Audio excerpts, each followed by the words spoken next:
여러분 안녕하십니까? 지혜와 경험을 공유하는 손앵커의 더 책방에 오신 것을 환영합니다. 저는 손지혜입니다. 요즘 어떤 책 읽으세요? 다른 사람들은 어떤 책, 무슨 책을 읽을까 하는 궁금증과 호기심에서 출발한 손앵커의 더 책방, 지인의 추천을 통해서 지혜와 경험을 공유합니다. 오늘은 지인 추천 순서로 홍성해전대학교 소방안전관리과 외래교수이자 홍성소방서 예방교육팀장이신 송원석 팀장께서 추천해 주신 최재천 교수의 개미제국의 발견을 소개해 드립니다. 송원석 팀장께서 추천 이유로 이런 얘기를 해주셨어요. 동물행동학이라는 다소 생소한 분야인데 개미사회의 조직, 경제, 또 역할 분담, 의사소통, 산업까지 체계화된 관찰 결과를 아주 재미있게 풀어낸 책이다. 개미에 대한 관찰 결과에 인간 사회의 인문학적 관점으로 해석한 내용이라서 전혀 지루하지 않고 재미있다. 필자가 머리말에서 언급했듯 과학의 대중화에 눈높이를 두고 쓴 책이라 일반인이나 학생들에게 흥미와 도움이 될 것 같다. 이렇게 책을 아주 완벽하게 소개를 해주셨습니다. 여러분은 개미 하면 뭐가 떠오르세요? 열심히 일하는 개미, 뭐 또 여왕 개미도 생각이 납니다. 그리고 개미와 배짱이라는 이야기가 떠오르기도 하는데요. 뭐 물론 요즘에는 개미와 배짱이를 또 새롭게 재해석하는 경우도 있죠. 저도 배짱이가 되고 싶어서 요즘에는 개미처럼 열심히 일하고 있습니다. 책을 좀 살펴볼까요? 개미제국의 발견, 소설보다 재미있는 개미사회의 이야기. 그리고 책 뒤편으로 넘어가면요, 이 사진에 대한, 그림에 대한 설명도 나옵니다. 좀 살펴보면요, 세계적인 동물 행동학의 권위자와 함께 떠나는 개미제국 탐험, 내셔널 지오그래픽이 선택한 100여 장의 생생한 컬러 사진 수록. 이래서 이 안에 보면 다양한 그 개미들의 이야기와 그림이 담겨 있어서 또 보는 재미가 있습니다. 자, 먼저 작가 소개부터 시작합니다. 최재천 교수는 이화여대 석좌 교수이고요. 하버드대학교 생물학과에서 박사 학위를 받으셨고 개미를 비롯한 사회성 곤충과 또 포유동물의 사회행동 및 인간 두뇌의 진화에 대해 연구하고 있습니다. 이 책을 쓰게 된 배경인 머릿말을 좀 살펴볼게요. 과학의 대중화를 목적으로 하셨다고 얘기를 하고 있습니다. 이 책은 짤막한 저 자신의 개미세계 여행기를 시작으로 개미사회의 경제 구조, 사회 및 문화, 그리고 정치 체제에 관한 이야기들로 꾸며져 있습니다. 인간보다 훨씬 먼저 시작한 농작물 재배와 낙농에서 최신식 자동차 조립 공장을 방불케 하는 고도의 분업제도는 물론 다국적 기업의 형태까지 그들의 다양한 경제 활동을 통해 우리 스스로의 모습을 엿볼 수 있을 겁니다. 정교하게 조율된 화학 언어와 극도의 자기 희생을 바탕으로 하는 그들의 정신 문화가 어떻게 이 군왕 정치와 노예 제도를 유지하게 하는지에 대해서도 몇 가지 이야기를 드리려 합니다. 우리 인간을 제외하고는 거의 유일하게 전쟁을 일으키며 대량 학살의 만행을 저지르는 개미 왕국의 정권 다툼 역시 우리네 정치판을 연상시킵니다. 이렇듯 개미는 인간과 99%의 유전자를 공유하는 침팬지보다도 어떤 의미로는 더 우리와 흡사한 동물입니다. 물론 겉모습은 퍽 다르지만 고도로 조직화된 사회 속에서 살고 있는 현대인과 가장 비슷한 생활 구조를 갖고 있는 동물을 꼽으라면 저는 서슴지 않고 개미를 택할 겁니다. 자, 개미들의 삶을 통해 우리들이 사는 모습을 엿볼 수 있을 겁니다. 이렇게 최재천 교수는 말하고 있습니다. 먼저 차례를 볼까요? 모두 네 부분으로 나누어져 있습니다. 개미사회의 경제, 문화, 정치, 그리고 끝으로 알면 사랑한다. 이렇게 조목조목 정리해서 그야말로 개미의 완전 정복을 할 수 있도록 도와주고 있습니다. 오늘도 세 가지를 뽑아서 제가 전해드릴 텐데요. 개미의 사회화 종류, 개미의 언어, 그리고 개미의 귀가에 대해서 살펴보겠습니다. 먼저 개미의 사회화 종류. 개미는 사실 화려하거나 아름다운 동물이 아니다. 그렇죠? 이 책에 수록된 멋진 사진들도 잘 보면 개미 자체가 화려한 것이 아니라 그 주변이 더 멋진 것들이다. 그러나 개미의 매력은 그들의 외모가 아니라 인간을 뺨칠 정도로 조직적인 사회를 구성하고 사는 그들의 정신세계에 있다. 언뜻 보아 우리보다 훨씬 더 전체주의적인 정치 사상을 지닌 그들이지만 민주주의라는 틀 속에서 한편으로는 개인의 권익을 중시하며 다른 한편으로는 국가의 안녕과 발전을 도모해야 하는 우리들에게 많은 것을 느끼게 하는 동물이다. 인류의 역사가 고작 400만 년 정도인데 비해 개미는 적어도 약 8천만 년 동안 온갖 시행착오를 거듭하며 그들의 체계를 시험해 왔다. 민주주의의 기원을 프랑스 혁명에서 찾는다면 그 역사가 불과 200년 남짓이라 이 민주주의 체제에 대한 우리의 실험은 사실 순간에 지나지 않는다. 이렇게 얘기를 하고 있습니다. 개미의 종류를 좀 살펴보면요. 현재까지 우리에게 알려진 곤충은 줄잡아 75만 종에 이른다. 그 가운데 개미는 약 9,500종이고 벌이나 흰나비 등 흰개미 등 이른바 사회성 곤충을 통틀어 보면 13,500종에 달한다. 이는 전체 곤충 종수의 경우 2%에 불과하지만 생물 중량으로 따져보면 압도적으로 우세한 곤충이다. 그럼 우리나라에는 얼마나 많은 그 개미가 살고 있는지 궁금하죠? 개미의 종류요. 원광대학교 김병진 교수의 연구에 따르면 우리나라에는 적어도 120종의 개미들이 살고 있다고 한다. 조그마한 한반도에 위치한 나라로선 적지 않은 숫자다.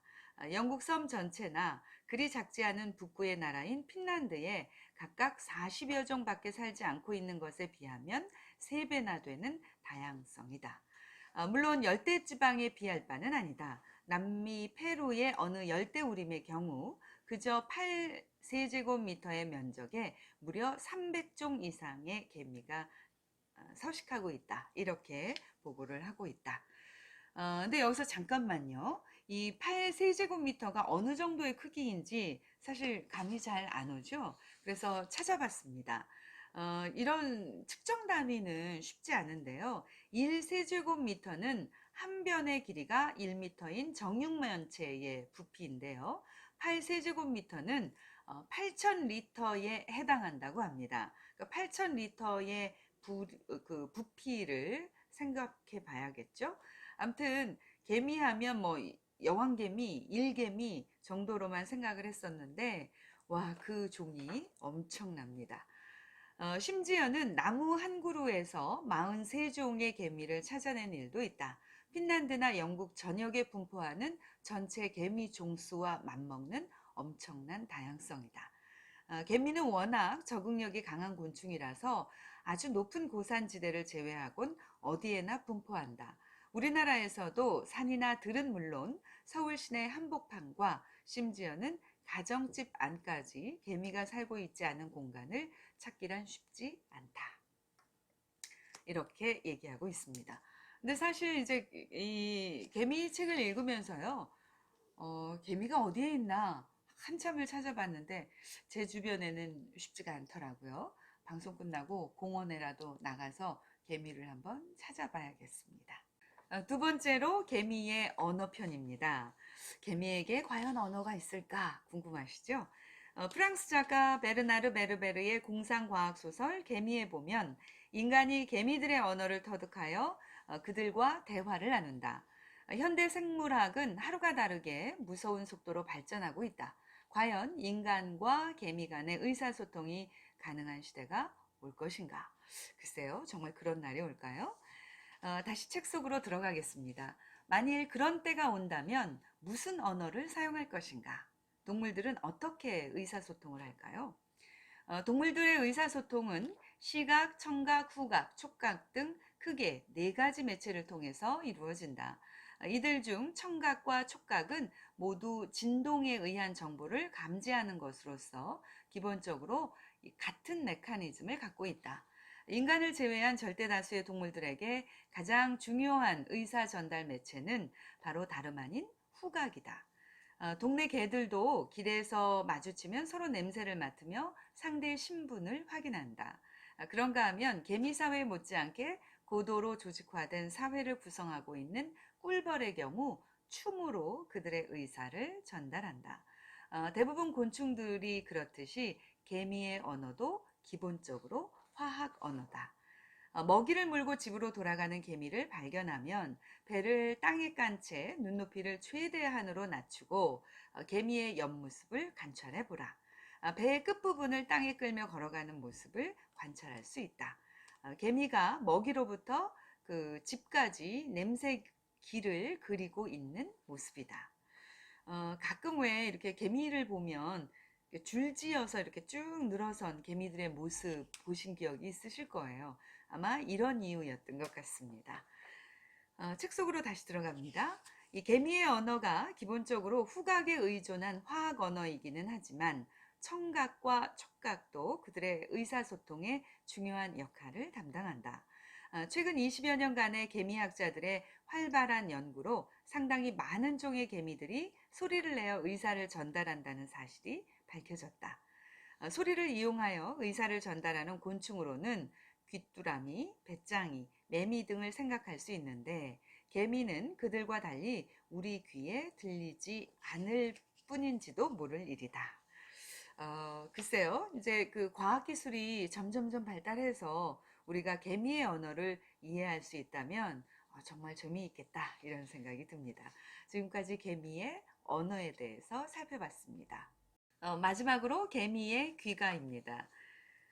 개미들은 과연 어떻게 집을 찾아 돌아오나? 몇몇 비교적 원시적인 개미들을 제외하곤 자기 동료들이 만들어 놓은 냄새길을 따라 먹이가 있는 곳으로 가기도 하고 또 집으로 돌아오기도 한다. 그러나 냄새길 페로몬은 길이 어디에 있는지를 알려줄 뿐 방향을 제시해 주지는 못한다. 언뜻 생각하면 냄새의 진하고 옅음에 따라 방향을 알려줄 수도 있을 법한데 지금까지의 연구로는 그렇지 못한 것으로 알려져 있다. 이는 아마도 개미가 두 개의 더듬이를 사용하여 화학물질의 농도 차이를 측정하는 방법에 한계가 있기 때문일 것이다. 개미는 양쪽 더듬이를 통해 그 들어오는 후각 자극을 균형 있게 유지함으로써 똑바로 냄새길을 따라갈 수 있다. 이 냄새길의 중심부에서 벗어나면 자연히 한쪽 더듬이에 접수되는 자극이 다른 쪽에 비해 낮게 나타나므로 반대쪽으로 몸을 좀 틀면서 전진하다가 이번에는 오히려 그쪽의 자극이 더 낮아지면 또 그 반대편으로 몸을 트는 방식으로 자기 몸을 길 위에 유지한다. 또 그런 게 있네요. 그 나름의 균형 감각을 갖는 그 방법인 것 같습니다. 그런가 하면 또 아주 흥미로운 이야기가 있는데요. 사람의 콧구멍은 서로 바짝 붙어 있어서 각각의 콧구멍으로 들어오는 후각 자극을 동시에 비교할 수 없다. 그러나 얼굴의 양옆에 위치한 귀로는 서로 다른 크기의 소리를 들을 수 있고 또 그래서 소리가 나는 쪽으로 몸을 돌릴 수 있는 것이다. 개미가 약간은 술에 취한 것처럼 좌우로 흔들거리며 걷는 것은 바로 이런 이유 때문이다. 이렇듯 개미는 두 더듬이를 통하여 동시에 들어오는 자극들을 비교하며 순간순간 판단을 내린다. 자, 이렇게 해서 최재천 교수의 개미 제국의 발견, 개미 사회의 종류, 그리고 개미의 언어, 마지막으로 개미의 귀가에 대해서 살펴봤습니다. 물론 이 안에는 전체적으로 개미의 사회, 경제, 뭐 산업, 정치 등등 다양한 내용들이 많은데요. 그 중에 일부만 발췌해서 여러분께 소개를 해드렸습니다. 개미에 대해서 이렇게 책을 읽다 보니까 그야말로 온통 개미만 보이는 것 같네요. 최재천 교수의 개미제국의 발견을 소개해 주신 홍성해전대학교 소방안전관리과 외래 교수이자 홍성소방서 예방교육팀장이신 송원석 팀장님께 감사드립니다. 자, 오늘은 지인의 추천책 최재천 교수의 개미제국의 발견이었습니다. 지혜와 경험을 공유하는 손앵커의 더 책방, 지금까지 손지혜였습니다.